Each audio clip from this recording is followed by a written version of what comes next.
Guess where I am today? Oh, it's a beautiful day. The first time of being out walking on the beach in 3 years. Woohoo! Stay tuned. Port Orange, Florida. Hi there. Thank you so much for tuning in for me to tell you why I love being an empty nester.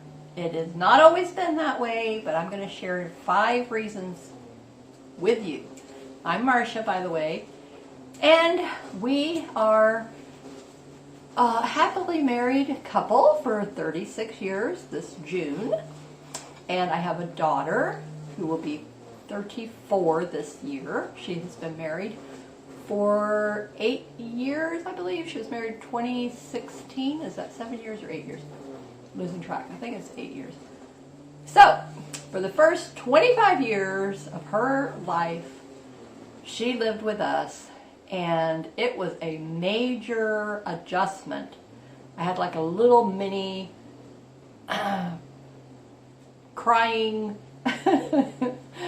sobbing day, the day before she got married and she moved out.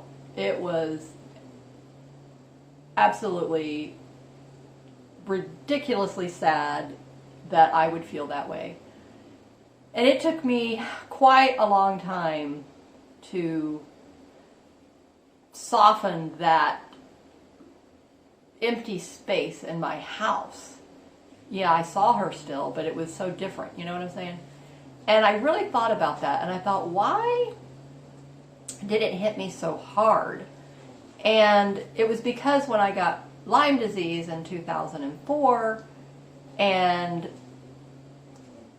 probably, I would say, she was 13 years old until she got married, really. So from 13 to 25, those years and the time for us to have that really close mother-daughter relationship that we had had since birth, 13 years of me homeschooling her and her being with me, except when she would be at sleepovers, all those years of her life, 24/7. So that is like a big chunk to just be all of a sudden removed from you. If she would have been in public school and been away from me for the however 7-8 hours, whatever it is that they go to public school, then it might not have been such a hard adjustment period for me.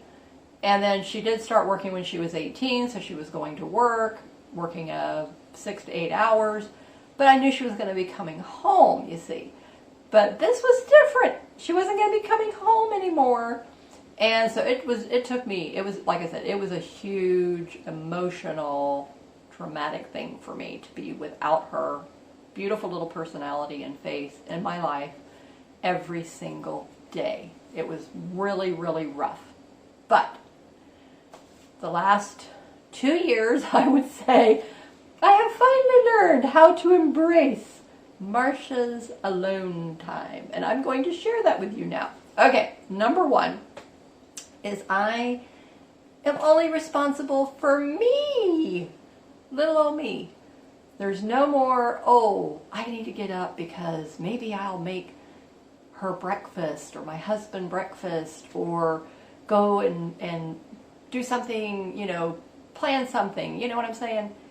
So those kind of thoughts of, because especially it's your child, even though when they're an adult child, excuse me, you still have that mom thing going on. You know what I'm saying?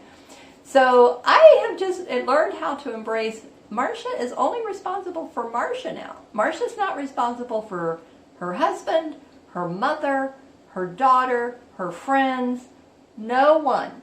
Only for Marcia. Because I have been given that responsibility to only be responsible for myself. We're all given freedom of choice, and that also equates to only being responsible for ourselves. Whereas maybe the world might make you feel like you're responsible for everybody else. You're not. You're only responsible for you. Number 2, I make my own routine. That means I get to go to bed when I want, I get to get up when I want, I get to do whatever I want during the day. So in the days my husband's gone to work and out of the house, which is most of the time, he's sometimes here on the weekends. Like right now, he's outside taking care of lawn maintenance. And so I really have been able to have my own schedule and my own routine.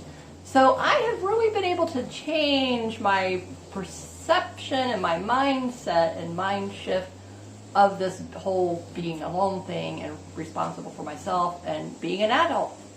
61 years old, how about that? And then number 3 on my list is I have learned how to embrace that being alone, quiet time that I actually cherish. I take a nap every afternoon.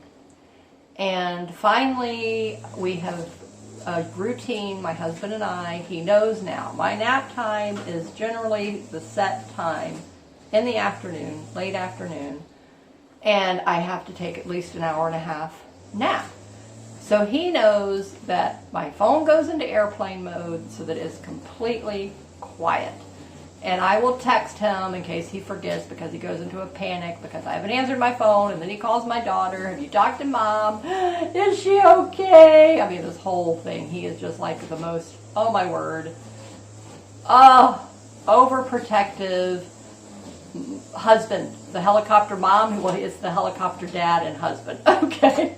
Which I can understand, okay, because of my health past. But honey, I'm okay now. You don't have to helicopter me anymore. And so finally we have gotten that drilled into him that I will be okay. I will be alive when you come home. And if not, don't worry about it. Okay, number 4 on the list. I have a dedicated office and craft room. Yippee! So we have a 3-bedroom home. My husband so lovingly has given me the master bedroom, bathroom, closet, and he took one of the other smaller bedrooms, and the empty room now that was my daughter's is now my craft and office space, which is so wonderful. I love it. And I will be having a whole video series coming up on organizing that craft office room, and my husband is going to be making me an L-shaped table. And my past organizing videos, I did mention that in the video that he was going to make that for me, and it's finally going to be happening this year for our 36th anniversary gift. Woohoo! I'm so excited. Wait till you see it. It's going to be wonderful. That whole craft room is going to be gorgeous and beautiful and back to that original tidy little thing that I love. Everything's coming out of the closet. Everything is coming off of that rolling bookcase that he built me. And the sewing table's coming out. The bookcase, kind of a thingamajig storage thing, is coming out. The other big plastic craft table thing is coming out. And so now all of that is going to just be this custom built L-shaped table. It's going to be multi-leveled and kind of got a nice little curve going on in the beginning of it because so you can get in the doorway. It's really going to be nice, absolutely gorgeous, and wait till you see how it's going to be painted. It's going to be wood to match the furniture that's already in there.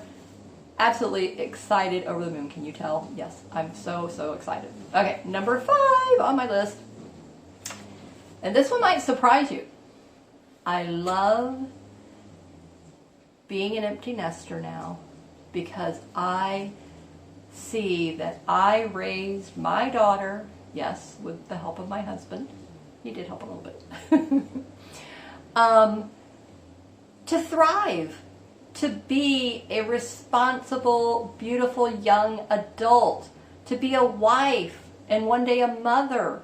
But she is financially stable and responsible. They were debt-free. They just got a car and chose to have a small payment to keep their savings money. They could have paid cash. What young people can pay cash for a car these days? And they don't own a home yet. They've decided not to take on that burden. So they just rent, and their rent is still under $1,000, which is amazing for a 1-bedroom apartment here in Florida. And they have a nice little community, wooded in the back where they're at, so she gets to see all kinds of wildlife, deer and turkey and wild boar and bunny rabbits. Oh, it's a beautiful little place. And so that makes me feel so good as a mother, as a woman myself, that I raised a young, beautiful little girl into a beautiful young woman, and that she's responsible, she's organized, she's tidy, she's a clean freak. I wouldn't say minimalist, but she's kind of not, she's like a, what is the word? I'm a maximalist. Okay, I found out that was a new terminology. My mother is a extreme maximalist. Say that, trying to say that word. So my daughter is not a true minimalist, but I don't know. What is the category between maximum and minimum? Maybe let's come up with a new word for that. But anyway, sensibleism. Maybe let's just put that. That's there. That's her. She's sensible. She only has exactly what she needs, and everything is in its little spot. Nothing is out. Nothing is seen except very, very few little things. Everything, I mean, just beautifully, perfectly tidy and organized, because she has a very small little space. Her whole apartment could fit in my kitchen and laundry room. I'm not kidding you. I don't think I'm exaggerating that in the least little bit. I think that side would be her bedroom, this side would be the kitchen, that would be her laundry room, and technically, truly, this is her whole little, my kitchen, laundry room, this little eating nook here is where I'm sitting with my tea cabinet. Like my teacups? You see my teacup? So, I mean, you know how easy it would be to keep this space clean? Yes. The only thing she doesn't like about that is that it's got carpet in the living room and bedroom, but otherwise, she likes it. And so anyway, but those are my 5 things that I love about being an empty nester now. Yes, it has only taken me how many years to become to grips with this whole thing, but I know now, because thanks to Catherine of the Chronic Wellness Collective and others, that I am taking other programs. I'm taking this whole new doodle journaling program that absolutely goes hand in glove with the German New Medicine program. The links will be in the description below. Absolutely. And I am no longer the fix-it mom. I am no longer the fix-it wife. I am no longer the fix-it friend. What am I? I'm the loving, supportive, compassionate wife, mother, daughter, and friend. Okay? Nobody needs you to fix them. Nobody needs you to fix their life. I can say that I have raised a daughter who knows how to do things and to take care of herself. When she doesn't feel good or there's a problem, certain things may need intervention, like mechanical. When it comes to the vehicle, my husband's a mechanic. She's not trained for that. He's training the son-in-law how to do it, okay? She observes. She can do things. She can use drills. She can learn all kinds of things in our Christian program association. She's in a program called LDC. She's been learning how to mix cement. She's been learning how to repair brick walls, how to paint metal fences, how to paint rooms. My husband taught her how to paint because he does remodeling. I mean, she is a really self-sufficient young woman. I am so proud of that. I can say with great pride that I have a self-sufficient daughter, and that is all thanks to her father and me.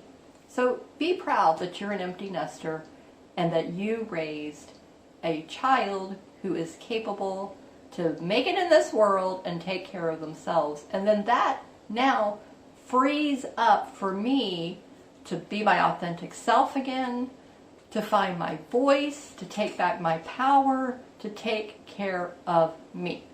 The only thing that I'm working on is to drive by myself again. Prior to the pandemic, I was driving by myself. I finally was able to drive again, have all this sensory thing going on. But anyway, that's for another video. So thank you for being here for Marsha's Heartfelt Moments, and I will see you in the next video. Bye-bye.